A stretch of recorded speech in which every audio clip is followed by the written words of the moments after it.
Welcome to Good Missouri Politics. Summer's hot, and we are with the guy that knows a little bit about hot topics and controversy, the Senator from Tax Cuts, Senator Bill Eigel. Welcome back to the show. Scott, thanks for having me. Let's start off. I think a lot of folks thought, oh, COVID's over. We can move on now. I got a vaccine. I thought, okay, fine. Now it moves on. But it hasn't. There's a variant of Delta that's very serious. There's a lot of folks talk about liberty and freedom, as you do. But honestly, just because you might not agree with the approach to a problem doesn't mean this isn't a very serious thing that's really affecting the state now in a deep and critical way. That's right. So let me say up front, I've gotten the vaccine. I've gotten the single shot from Johnson & Johnson. Walk me through your thoughts on that. So there is a tremendous amount of data going around right now. Some of it's true, some of it's not true. Here's my takeaways from all the research that I've done is that does the vaccine provide some protection against the COVID virus and all of its variants? The answer to that question is yes. If you're interested in having some of that protection, the best choice for you to do is to get that vaccine. That being said, as a lot of folks have identified, because the vaccine is so new, we don't know some of the long-term effects. And so every action that you take, there's a little bit of risk with that. I've made the decision in my own mind that the value of having some of that protection for myself, for my family, for those around me, is worth that little bit of risk. That's the decision that I've made. I didn't need government to coerce me into that decision. It was a decision that I came to naturally. And I think that many other Missourians and many other Americans are going to make that same decision for themselves. What I don't support, though, is government trying to coerce anyone into that decision. I don't like the government. What do you mean? Like the state government has a campaign out. I guess you could say it's educational, but it says they're trying to get the vaccine, right? Well, let me give you an example. I think that creating a mask mandate as a way to try to coerce people into getting the vaccine and getting higher vaccination rates is not a good idea. You think that's really the point of this? Like, if folks have decided not to get the vaccine in St. Louis, all over the state, some folks have they didn't want to, they've been hassled to. So you hassle them with a mask mandate, and maybe they say, okay, I'd rather just go get a vaccine than deal with this. Do you think that's part of it? I think that's the mindset in certain sectors of the political spectrum. And it's unfortunate because I don't think it's going to be successful. Yeah. So from my perspective, I think also we have to get to a place that we're not tolerant of certain measures from government in order to try to address the COVID epidemic and any kind of economic shutdowns. And mask mandates are an economic shutdown. Are one of the things that I don't support because they don't work. And quite frankly, they cause way more destruction and damage to our communities, our business owners, and our livelihoods than anything that's going to be caused by COVID. So from my perspective, if I'm giving advice to folks, I encourage everybody to do their own research and make a judgment in their own mind about what they think the risk is in terms of contracting the virus. And if they'd like a little bit of protection, if they'd like a certain amount of protection that is somewhere, I think that the protection rate is somewhere between 60 and 90% if you get the vaccine. If you're interested in that and you want to take that step for your family, do so. So what if the St. Louis City and County mask mandate had came into effect, let's say April 19th? I think that law you passed would have been a lot different, don't you? Well, it probably would have looked a lot closer to Senate Bill 12, which we were trying to pass early on in session. It probably, and actually, I think that Mayor Jones and County Executive Sam Page have probably restarted a discussion that a lot of folks maybe thought was over towards the end of the legislative session. And so going into next session, I think we're going to have another conversation about the appropriate level of government intervention at the local level. So. But the bill you did pass, right? It says you can do it. You can do a health order if you feel it's necessary. That's right. It can be in effect a certain number of days before you have to go to your legislative body and get that order affirmed. Is the law you passed not working in the sense that in St. Louis County, you probably have some folks a little more skeptical. Their legislative body met and said no. My assumption is the city at St. Louis City, they issue a health ordinance. Their elected body, I don't know they overturn it. So maybe the law you passed is you want a broader consensus of the people governed to allow these orders to stand. In the city, you might have it. In the county, you don't. Is that not kind of what you were wanting with the bill you passed? Yeah, absolutely. But like I said, I also think that mask mandates are economic shutdowns. And I think that there is a huge hesitance and a growing hesitance in the legislature and in Jefferson City and around the state that says that economic shutdowns as a matter of public policy are not something that's going to be tolerated. Will it be an economic shutdown, or will it be you and Steve Elm with big buckets buckets, just taking all the business in across the river in St. Charles County. Well, admittedly, economic migration, maybe. Admittedly, I think that there have been some short-term fiscal benefits to St. Charles County as some of that business has gone over the river. But as I've always said about St. Charles County, St. Charles County can't be strong if the region of St. Louis is not strong. And as we've seen, not just from the effects of the COVID environment, but for some of the other economic impacts of the policies that are being enacted in St. Louis City and St. Louis County, which are not good for those areas, long-term, they're not good for St. Charles either. So we're all part of the same region, and that's why the policies are not completely exclusive of one another. So the St. Louis County health official that issued this order, Mr. Faughn, shows up, and it would have been tough, right? If you were in that guy's spot, and every single person in the crowd is against what you're trying to do, the county council already said, we're not going to do this, and you give your pitch. Not the easiest situation to be in. And yeah, I watched a little bit of that on video. I could see maybe a few folks saying something they'd regret, getting caught up in the moment. He said he got bumped. He called it assaulted. In Butler County, would probably not quite like that, but a little more genteel folks in St. Louis County. Sure. Said he was bumped and things. Looked like there were cops all over there for good reason. What do you think? What happened there? So I've also been in situations where I've been in a room expressing a point of view where it doesn't seem like anybody else agrees with me. I've watched people be very rude to you. I've watched Sam Page be treated terribly in public by folks.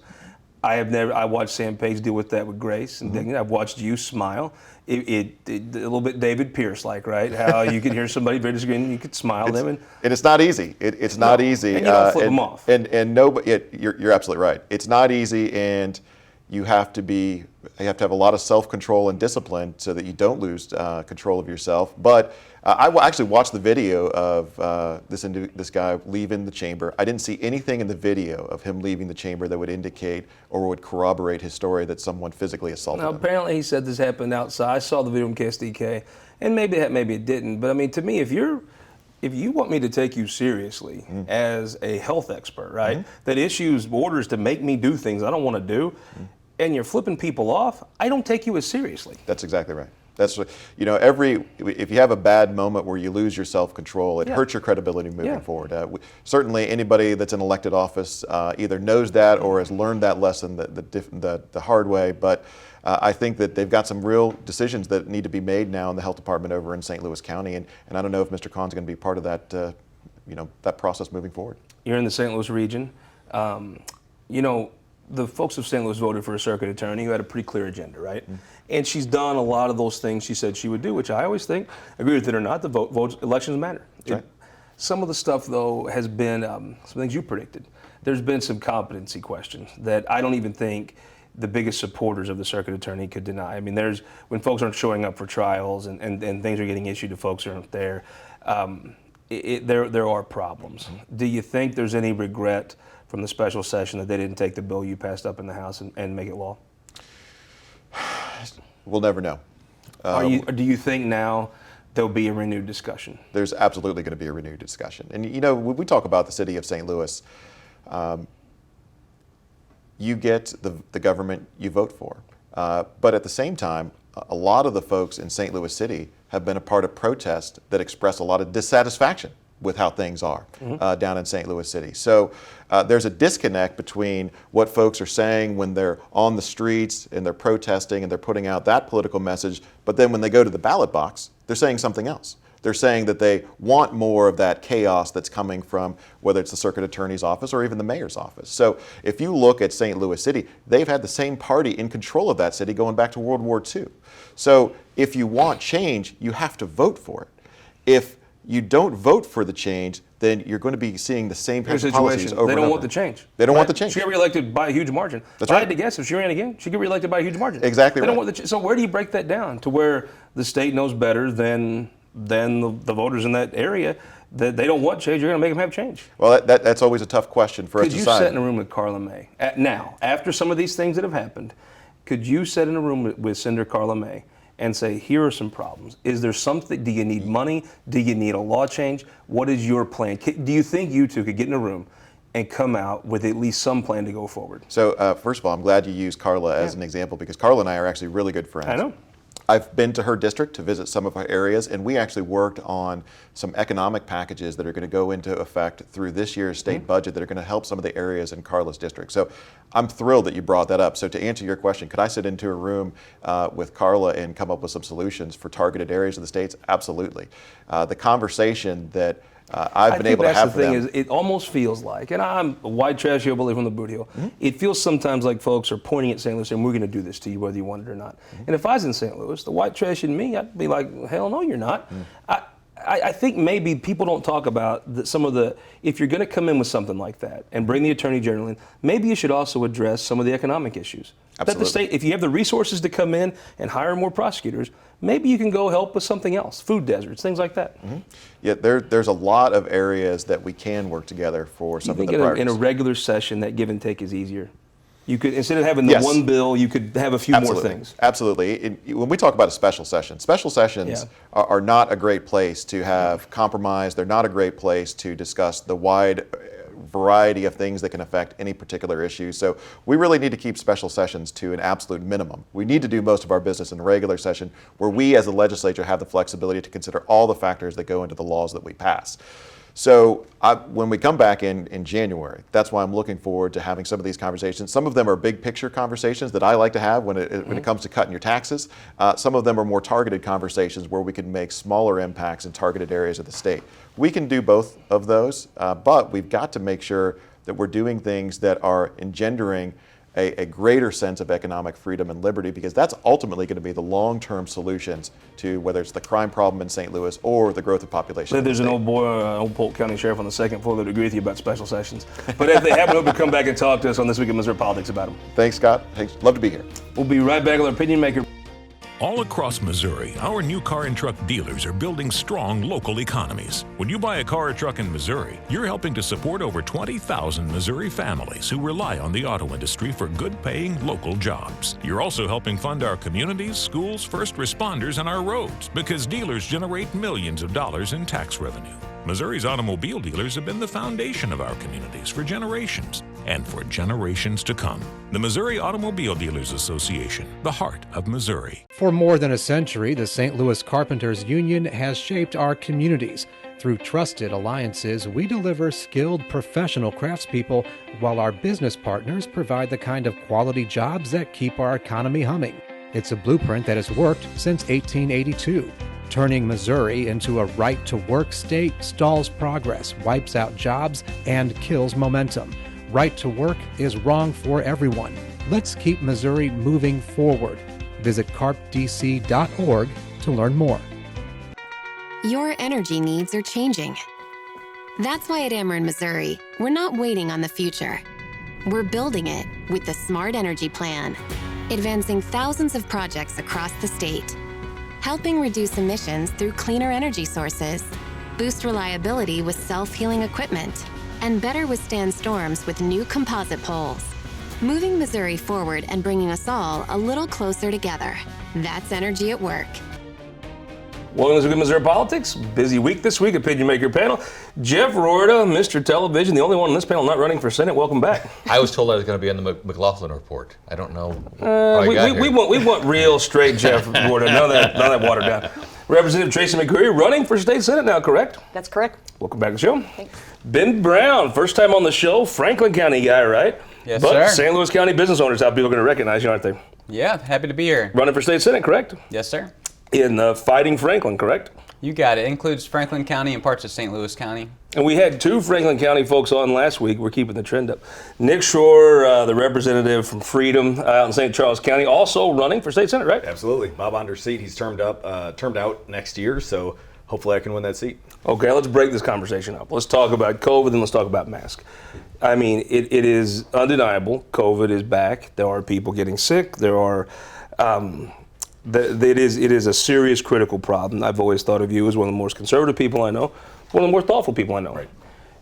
How do you balance it? I mean, I think you run a real danger in my house, right? My dad goes and gets the vaccine. My mom will not have it. You can't tell her. How do you run the risk of inflaming people about COVID correctly and warning them, but also making them think, yeah, that vaccine didn't work. I knew it wouldn't.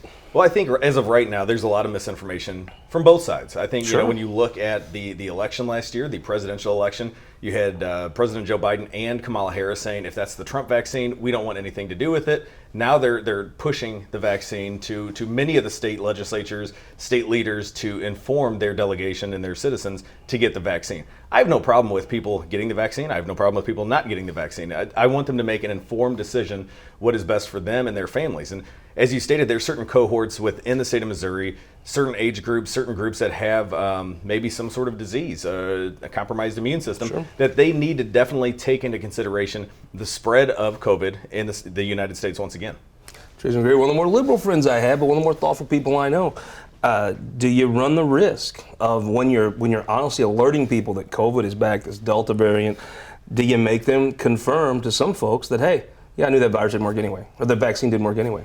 Well, the vaccine does work if you are trying to avoid hospitalization and death. And I think a lot of people, very practical people, should take that into consideration. But right now, this pandemic is still raging, but it's a pandemic of the unvaccinated. So I really want to urge people to get a vaccine. I think that's the only way we're going to be able to protect our neighbors and family members. And to Representative's point, there are people around us that cannot get the vaccine. So I think that it's part of our responsibility as a community to protect those that can't get the vaccine. Jeff Roorda from Jeff Co. It's real. The Delta thing is a serious thing. If you catch it, it is a bad deal. If you've had the vaccine, it looks to me like, and I'm not the biggest complier, but if you have the vaccine, it's not going to be as bad on you, right? Is that the best argument is? Yeah, of course it. Yeah, I mean, and by the way, for the folks at home, we are 6 feet apart. I know it doesn't look like that, but I mean, it's real. The vaccine has real positive effects. Social distancing, masks have real positive effects. I mean, the problem in this country right now is we're politicizing everything, whether it's COVID or policing. I mean, everything gets politicized and we get away from facts. You got folks coming in your restaurant. My assumption is if you want to wear a mask, you can, right? Mm-hmm. Now, where's the restaurant at, first of all? Well, we're allowing people to make that choice for themselves. I think that a key element that gets lost in this debate often is that an essential aspect of preserving public health is maintaining the trust between the public health officials and the public who they're supposed to protect. And I think that when you have one person or one department acting unilaterally without any oversight or accountability or input from the public, I think that public trust starts to break down. Yeah. In St. Louis County, it has degraded greatly, and I think that manifests itself as hesitancy to get the vaccine, among other things. And I think that that's evident if you just look at the Missouri COVID dashboard, where you see that in St. Louis County, you see vaccination of adults at a rate 5% less than the state as a whole, despite the fact that we're paying six figures to a vaccine coordinator. All right, Tracy McCreery, there was a big St. Louis County meeting. Sam Bates and Charlotte Jones come out and say we're going to have a mask order. It's going to go into effect for the city and county. It is a really interesting part of this. I don't think there was any, I don't pick up any sinister plots behind it. I think that's the best thing. I didn't pick up any sinister plots on Rid today. Someone that I know is old school, pretty much brass tacks lays it out to you. When the county council rejected it, it is truly, in my opinion, a real microcosm of what Jeff said. Everything right now, it's like we live in a tinderbox ready to blow up. The county council rejects it. And there was hundreds of people there, including our friend here. Tell me the state in your part of what would be, would you call that central St. Louis County that you represent? Yeah, I would say mid St. Louis County. When I'm out and about in my district and my community, people are wearing masks. But I also live in a corridor where folks are highly educated, and there's a lot of scientists and folks that work at hospitals that are my constituents. So, what I saw the other night, though, with the county council is I think both aldermen in the city and also St. Louis County Council people, they really want there to be more open communication. And I think what we saw happen the other night is that the county council was pushing back on the county executive and saying, hey, come talk to us first. Because I don't think it was really an anti-mask vote. It was a, we don't like the process. For folks who don't vote. follow this, the relationship there is very strained. It is not a harmonious situation by any means. So there's maybe some reasons that communication didn't happen. I just wish everybody could just take a deep breath, all of us, and just have like a restart on so many of these things. Thanks, Schroer. It looks to me like if this order would have came out April 20th, the law you guys passed would be, oh my God, it would be, there might not even be a St. Louis County Health Department left. I mean, the time is probably as fortuitous to them, but this is, frankly, a lot of what you said on the floor. You said this could happen again. You said they might not follow this. You wanted a stronger bill. Now here we are. Well, you've seen it with the NEA has come out stating that they're going to have a stockpile of money. Whatever bill we pass on critical race theory, they're going to advise their teachers not to follow through. That is the consensus, I believe, across America, is that people think they know what's best for them. They're going to do whatever they want, despite what the law says. And here, I think Jim Murphy, St. Louis County representative, South St. Louis County, he's been working on this for several years, had gotten the consent and advice of certain council members in St. Louis to figure out, if this does happen again, how can we structure this law that encompasses all of these different areas, not just COVID, but any health order or edict that does not get the advice and consent of the council and the guidance to move forward. You were at this meeting. You spoke at this meeting. Very passionate. The gentleman who's I guess the head of the health department here or issues these orders spoke. Mr. Faughn. He said he left. He said he was threatened, chest bumped. I watched part of the meeting it would not surprise me to see some catcalls and some heckling. But I tell you, I watched Sam Page on Election Day stand out in the western part of St. Louis County. People said terrible things to him, about his family, to him. Sam Page stood there. Now, he's a politician. You grow thick skin in the business you all in. He watched all these people say it to his face.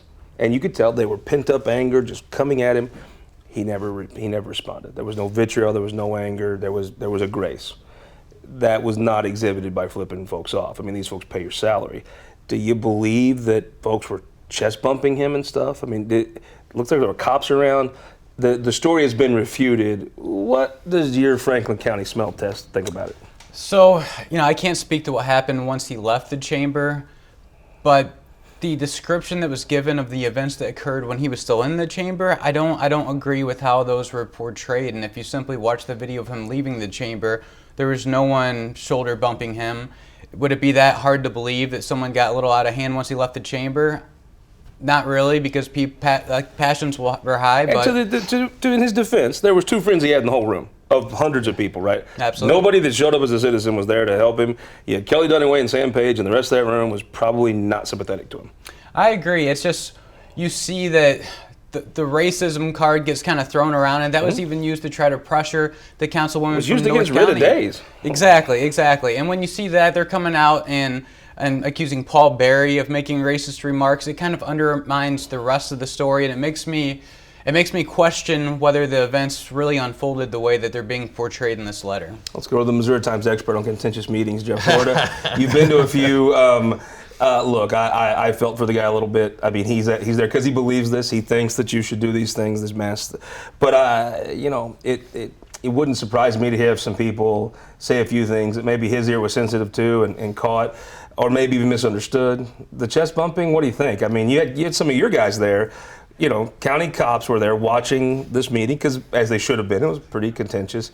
I don't know. What do you think of the story? Well, I mean, I just wasn't there. I don't know what to think of the accusations and cross accusations. But again, I mean, the fact that these things have boiled over the way they have is poorly reflective on both sides. And I got to tell you, Sam Page may be the smartest person I ever served with in the House of Representatives, and I just don't understand why Sam hasn't been able to more successfully build a coalition. I certainly don't understand why he is thrown in with Deshaura Jones, who is toxic. I mean, she had a 10-minute honeymoon after being elected, and now is at war with everybody. And I think he should take a step back and try to work on building a coalition, bringing some people in. 15 seconds, Nick Schroer. If there's a business owner that's deciding right now whether he's going to ask all of his employees to get vaccinated, like several have, give me the 10-second pitch on why you shouldn't do that.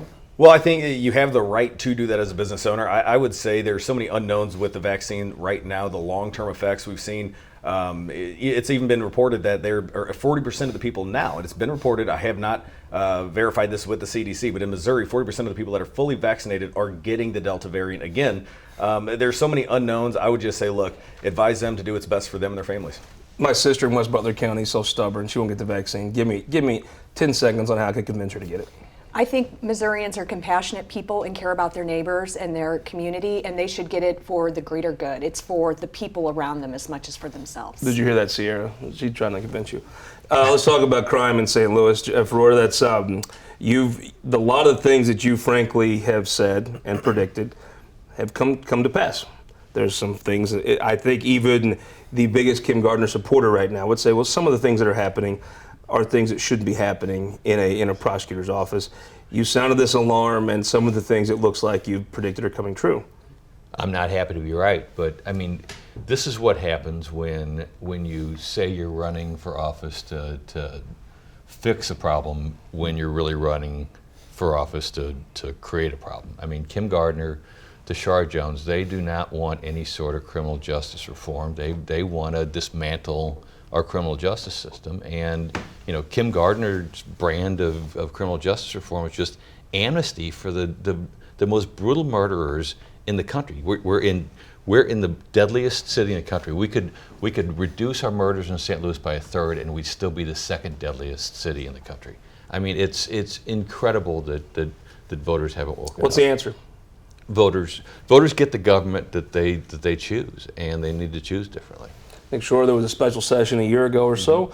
I believe you filed a bill that would have taken some of these murder cases, some of the load off. That case where no one showed up, I do believe Eric Schmidt would have somebody in court that day.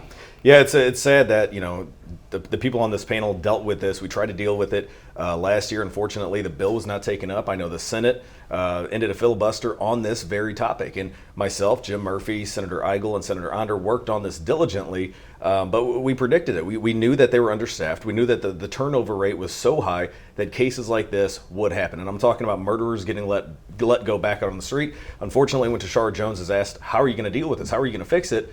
It's not my duty. It's not my department. So I think we all need to work together. Schroer Jones ran on the idea of crime is a regional issue. We've got people in St. Louis County, in St. Charles County, and Franklin County wanting to step up and be a part of this coalition to fix this crime. Unfortunately, we don't have the leadership in St. Louis that we should have.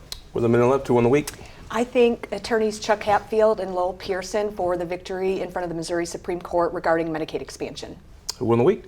Rob Nodell, who made a very courageous, strong statement about state employees getting vaccinated and put politics aside. Well, SEMO pitch there. Who won the week? I'd have to say the St. Louis County Council. After a year in which they were left out of all decision making and kind of brushed aside, you had Shalonda Webb and Rita Days that were disenfranchised earlier in the year by people that were backing Page, and I think that it was the way they exerted themselves to kind of take some of that power back. I think that in the long run it's going to lead to better governing of the county. On the mask issue, you knew that mask issue had problems when Ernie Tragus was like, no, I'm not there. Yeah. Right? Oh, absolutely. You know this is going down. Who won the week? The tallest attorney general in America, Eric Schmidt. I think not only for what he's doing, filing amicus briefs to support pro-life issues, he stood up against the crime wave in St. Louis last year. He's continuing to do it, and he's raising a heck of a lot of money in his Senate race. I am going to say former Governor Jay Nixon. Very hard to go out on top, very few do. He did. I know a lot of folks encourage him to get back into politics for the Senate race, but I think when he says he's enjoying his life right now too much to get involved, I kind of believe him. I look forward to hearing his speech coming up in Clay County. We'll see you next week on This Week in Missouri Politics.